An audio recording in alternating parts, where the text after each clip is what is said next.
Morning traders, nongeye kubaha ikaze kuri Kevin Trader aho tuzajya turebera byinshi ku bijyanye na Forex trading.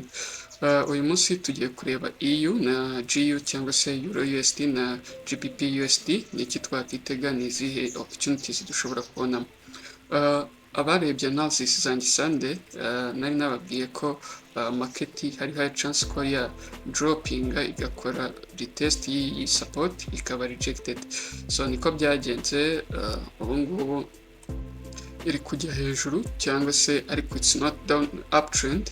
Uje ukareba kuri big picture urabona ko market yacu iri muri downtrend. Uje ugashyiraho ino trend line, nubwo ntajya nkunda gukoresha trend line, gusa ni ukubereka ko market yacu iri downtrend.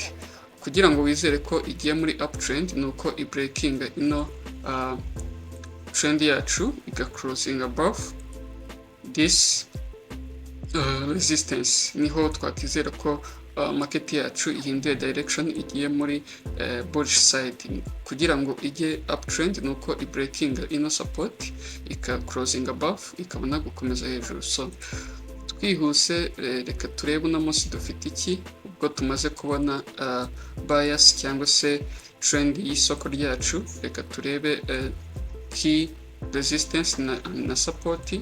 Iyi ngiyi nk'uko mubibona iri very strong, ni support yahindutse resistance. Reka dushyireho red box byerekana ko market ishobora kuhagera ikaba rejected igasubira muri selling pressure.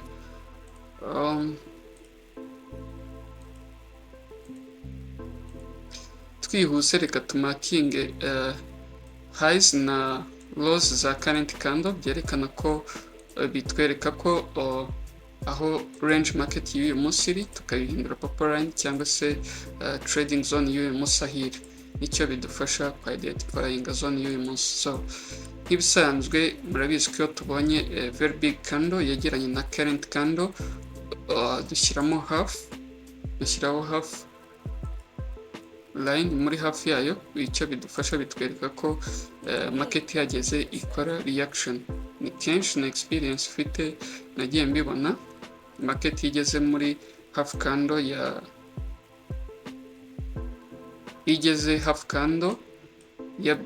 igezemo hagati ya big candle kuri current market iba rejected. Twerekane ko ari green color.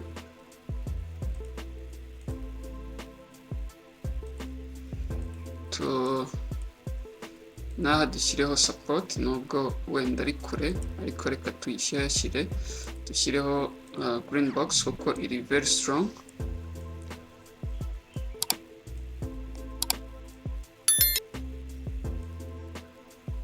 Impamvu iri very strong, aha yabaye rejected, aha iba rejected.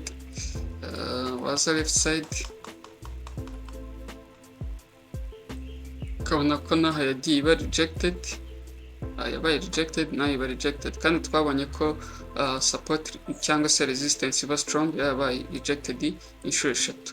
So muje mukareba na harimo kandi ka support kahindutse resistance.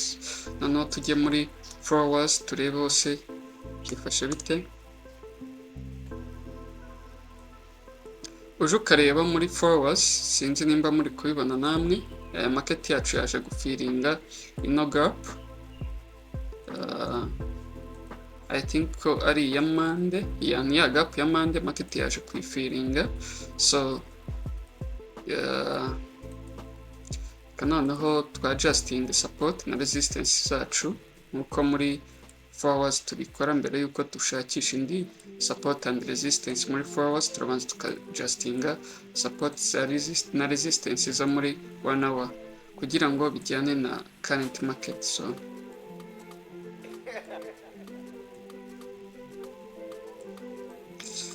muri forwards ndabona support twaciye, usibye iyi ngiyi twapfa gushyiramo. Hano hari ka minor support kari hagati ya ndakeka ya mpuza. Ubundi twihuse reka tujye muri 1 hour turebe n'izi opportunities dushobora kubona. Uje ukitegereza kuri daily time frame market yacu iri iri bearish cyangwa se iri mu downtrend, bishoboka ko iyi ngiyi ari correction cyangwa se market yacu yaje gufiringa ya gap ahangaha, so means ko ishobora kugeraho ikaba rejected igakomeza hasi cyangwa se kuri iyi next resistance yacu. Noneho muri 30 minutes turebeho se byifashe bite. Urebye muri 30 minutes euro USD isitinze muri iyi zone yacu ariyo no trending zone, tuyihindure white.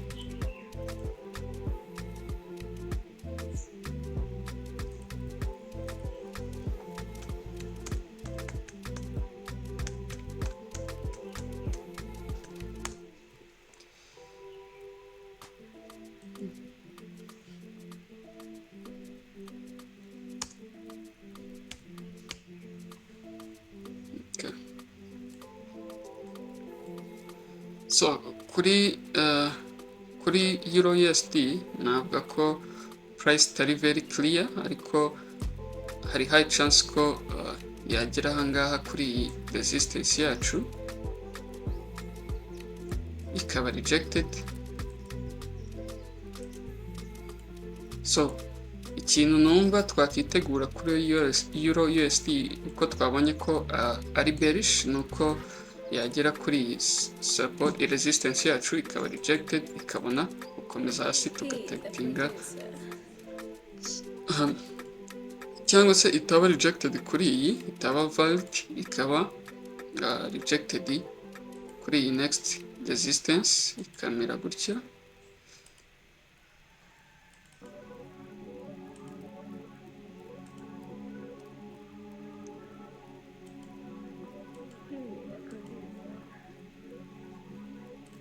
Ikaba rejected kuri iyi resistance yacu. Iramutse breaking above this resistance iraba iri different story, iraba igiye muri bullish trend, so you have to be careful, ukabanza ukarindira. Ni breaking it doesn't mean ko igiye kugenda, hari igihe ikora fake out, turindire ko ikora retest of this resistance ibone gukomeza hejuru, kuko uhise taking a trade kenshi ikora fake out iyo iri muri downtrend ukashaka kujya against trend, akenshi haba fake out. So kumva ari ibyo twakitegura kuri euro USD, kumva ari uko twarindira ikagera kuri no resistance yacu, cyangwa se third option nubwo wenda nabyo biri somehow tricky, nuko warindira kuri breaking below this resistance igaclosing with big candle, ubundi igakomeza hasi. Kumva ari izo opportunities eshatu twategereza kuri euro USD. Noneho tujye kuri GBP USD. GU urebye nayo iri downtrend, ushyizeho no trend line yacu, nubwo yatangiye kuba broken, iri muri downtrend, ariko waza ukareba kuri current candle ukabona ko ya breakinze ino trend line yacu. Kugira ngo twizere ko igiye muri uptrend, nuko iza ikabreakinga ino resistance yacu cyangwa se support yahindutse resistance, niho twakizera ko igiye muri uptrend, igakora nk'ikintu nk'iki, igaclosing above, ikamanuka for test, ikabona gukomeza hejuru. Kumva ari iki twakitega turamutse tuvuze ko igiye muri uptrend cyangwa se ihinduye direction, turebeye kuri daily time frame. So twihuse reka tuhite dushyiraho green box tubyerekana ko market yacu ishobora kuhagera igakora reaction igasubira muri selling side.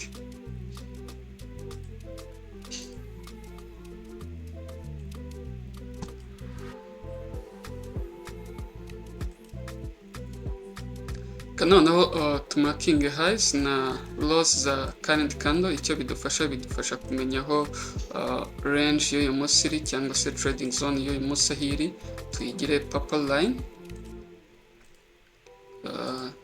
no hasi, ubundi turebe ese iramutse breaking no resistance yacu next support yaba iyihe.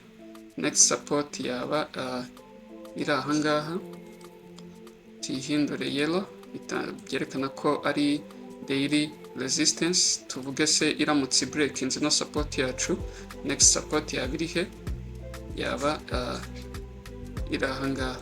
So, twihuse ndikumva twahita tujya muri forwards. turebe muri forwards dufite iki, uje ukareba ahangaha hari strong resistance, strong support, dushyireho line yacu isa yellow. Impamvu mvuze ko iri strong, aha yabaye rejected, aha iba rejected. Wajya kuri left side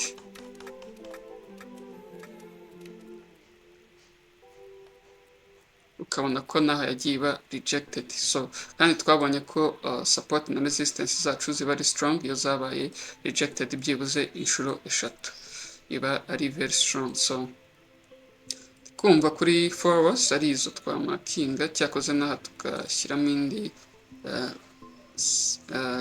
support, ubundi tujye muri 1 hour turebe hose byifashe bite. Muri 1 hour turebye GU, urabona ko market yaje correction kugira ngo ibashe gufiling no gap. Hari high chance ko yaba rejected kuri iyi resistance yacu. Iramutse breakinze hejuru, yaba ihinduye direction ye muri uptrend. So twumva muri 1 hour ari ibyo twakitega, tugavuga ko market yacu sitinze muri zone, tugategereza tukareba what's going to happen. So tujye muri 30 minutes turebe opportunities dufite.